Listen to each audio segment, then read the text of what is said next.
Hello everyone, good morning. This is me Deepak Ranjan.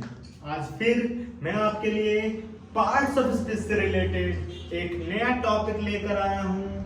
वो topic है आपका प्रीपोजिशन। क्या है प्रीपोजिशन? ये हमें क्या बताएगा, क्या नहीं बताएगा, किससे रिलेटेड बातें बताएगा, वो हमें जानना है। तो सबसे पहले हमें जानना है what is the actual meaning of preposition. तो प्रीपोजिशन का जो एक्चुअल मीनिंग होता है वो मैंने यहाँ लिखा संबंध बोधक या फिर संबंध सूचक, ऐसा लोग बोलते हैं और समझने के लिए याद रखते हैं। क्लियर है? Now we have to learn about definition.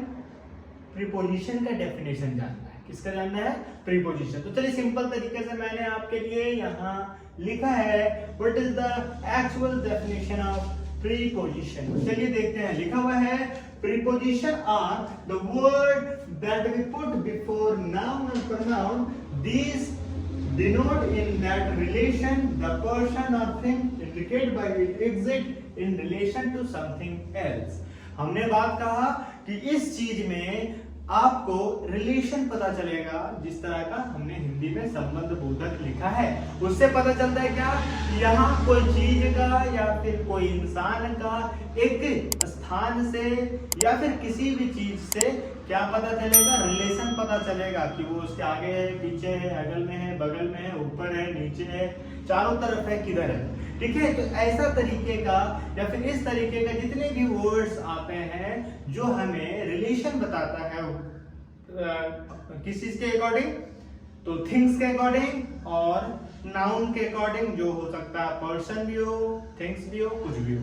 Clear है? तो चलिए अभी हम लोग जानेंगे कि अब हमें कैसे पता चलेगा कि आखिरकार किस तरीके का वर्ड्स आपको यहाँ दिया जाता है, किस चीज में, तो प्रीपोजिशन में। तो चलिए देखते हैं। सिंपल तरीके से हमने इसका काइंड्स भी लिखा है और उसी काइंड्स में मैंने कुछ एग्जांपल्स डिनोट किया है और उसमें ही मैंने कुछ प्रीपोजिशन का वर्ड्स मैंने डाला है जो आपको बताएगा कि ये कोई नंबर को या फिर कोई नाम को एक रिलेशन में रखता है और कोई वस्तु से या फिर कोई इंसान से या कोई इंसान कोई जगह से कैसे जुड़ा हुआ है, कैसे रिलेट है, इस चीज को हम लोग समझेंगे।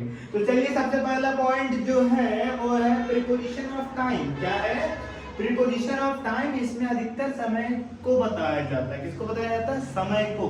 यह हमें कुछ भी चीज करने को बताएगा लेकिन उसमें समय सबसे इंपॉर्टेंट नजर आएगा। जैसे कि हम प्रीपोजिशन ऑफ टाइम में जब जो वर्ड्स का यूज करते हैं जो हमें प्रॉपर तरीके का सेंटेंस देता है वो है in, on, for, at, since, within, till, until, during और बहुत सारे। ठीक है? सबसे पहले आप जानिएगा कि इसमें से बहुत सारे हैं जो हमें क्या करेंगे, टाइम से रिलेटेड सेंटेंस को बताएंगे। जैसे इन द मॉर्निंग, मॉर्निंग समय है, इसके लिए जो हमारा इन है वो बताया कि ये आपको एक समय को डिनोट करना सिखाएगा कि ये समय हमें बताएगा कि वो प्रीपोजिशन किससे जुड़ा हुआ है। जैसे कि I walk in the morning, मैं चलता हूँ कब, सुबह में। तो मेरा जो चलना है और मुझसे जो रिलेटेड है वो किससे है, सुबह से है। तो इस समय को इंडिकेट किया। ठीक है? सिंपल तरीके से। और मैंने कुछ एग्जांपल्स लिखे हैं सेंटेंस के अकॉर्डिंग। लिखा हुआ है I will meet you at sunrise, मैं आपको सनराइज के समय में मिलूंगा। और लिखा हुआ है I will talk you at dinner time, मैं आपको डिनर के टाइम में बात करूंगा आपसे। ठीक है?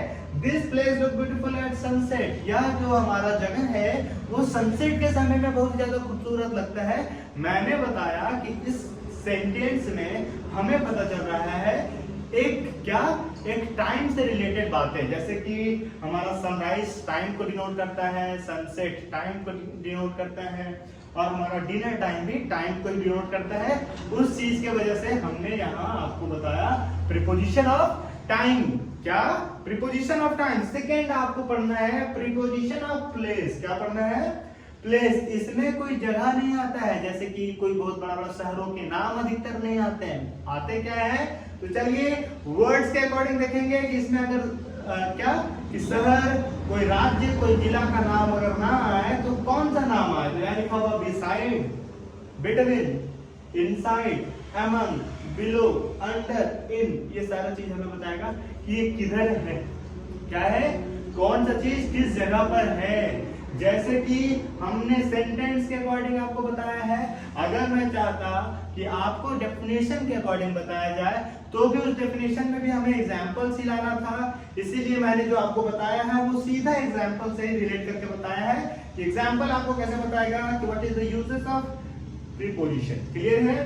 तो सेंटेंस के अकॉर्डिंग सुनिएगा कि ये आपका जो प्रीपोजिशन ऑफ प्लेस है, इसमें प्लेस कैसे इंडिकेट किया जा रहा है। चलिए देखते हैं कि Ram was sitting under a tree, क्या लिखा हुआ है, Ram was sitting under a tree, जो राम है वो बैठ रहा है, कहाँ बैठा हुआ है, तो अंडर, कहाँ, एक जगह है पेड़ के नीचे, उस जगह में, तो यहाँ हमें प्लेस नजर आ गया।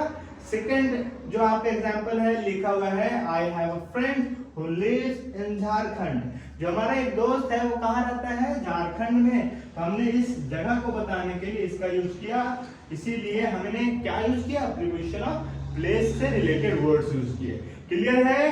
एंड थर्ड नंबर क्या आता है, थर्ड नंबर में देखिए लिखा हुआ है प्रीपोजिशन ऑफ डायरेक्शन, क्या लिखा हुआ है, प्रीपोजिशन ऑफ डायरेक्शन। इसमें हमें डायरेक्शन मिलते हैं, क्या मिलते हैं, डायरेक्शन से जुड़ा हुआ बात मिलेगा, जिससे हमें दिशा निर्देश नजर आएगा कि कौन सा चीज किधर है, आगे है पीछे, दिशा नजर आएगा, लेफ्ट राइट ये समझ में आएगा, ठीक है। लिखा हुआ है जैसे कि एग्जांपल में up, down, left, right, towards, along, ये सब सारा चीज आपको बताएगा डायरेक्शन के बारे में, किसके बारे में, डायरेक्शन के बारे में। चलिए कुछ सिंपल सा एग्जांपल सेंटेंस के अकॉर्डिंग लिखा हुआ है, ही क्लाइंब्ड अप द स्टेयर, वो कहाँ चढ़ रहा है, चढ़ता कहाँ, सीढ़ियों पर, तो वो सीढ़ियों के अप मतलब ऊपर, तो सीढ़ी के ऊपर चढ़ते जा रहा है, चढ़ते जा रहा है। तो इससे पता चलता है क्या कि हमें किधर जाना है, ऊपर के साइड, कहाँ जाना है, नीचे के साइड, कहाँ जाना है, आगे, कहाँ जाना है, पीछे, कहाँ जाना है, दाहिने,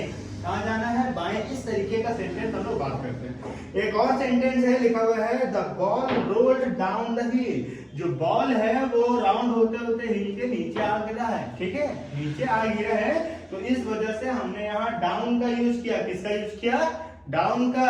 और वो डाउन आपको क्या बताता है, प्रीपोजिशन ऑफ डायरेक्शन, क्या बताता है, प्रीपोजिशन ऑफ डायरेक्शन। चलिए लास्ट पॉइंट जानते हैं, उससे पहले मैं एक चीज आपको बता दूं कि ये जो आपका प्रीपोजिशन है इसका बेसिक तरीके से अगर समझा जाए तो काइंड्स अधिकतर नहीं होते हैं, मैंने इसको टाइम, प्लेस और डायरेक्शन के अकॉर्डिंग में बांटा है। ये अधिकतर लोगों को बहुत सारी जगहों में मिल जाते हैं, बुक्स में भी मिल जाते हैं, और इसको एक छोटा सा पॉइंट इसमें और ऐड किया जाता है जिसको एक प्रॉपर नाम नहीं दिया गया, लेकिन फिर भी हमने इसे जानना होता है अदर प्रीपोजिशन के नाम से। किसके नाम से, अदर प्रीपोजिशन, जो प्रीपोजिशन है लेकिन वो ना तो इसके अकॉर्डिंग आते हैं, ना तो इसके, ना तो इसके, या तो सभी के। सीधा सीधा हम लोग चलते हैं कि वो कौन कौन से वर्ड्स ऐसे आते हैं जो अदर प्रीपोजिशन के अकॉर्डिंग रखा गया है, क्लियर है। तो चलिए आते हैं, सबसे पहले लिखा हुआ विदाउट, क्या लिखा हुआ है, without, with, by, around, about, except, ये सारे वर्ड जो है वो हमारा अदर प्रीपोजिशन के अकॉर्डिंग आता है, क्लियर है।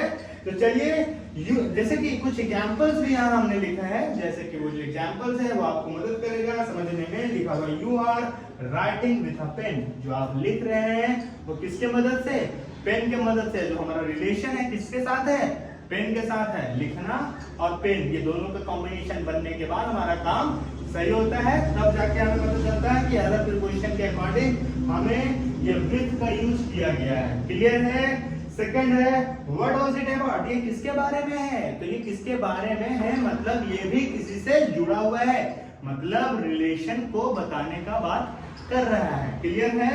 एंड लास्ट है ये लिखा हुआ है there are many natural things around us, हमारे चारों तरफ यहाँ तो बहुत सारे प्राकृतिक चीजें हैं, वो हमें बताता है कि ये सारे चीज हमारे अगल बगल को डिनोट करता है, क्लियर है। तो चलिए अभी जो आप समझे लिखा हुआ है प्रीपोजिशन, क्या लिखा हुआ है, प्रीपोजिशन।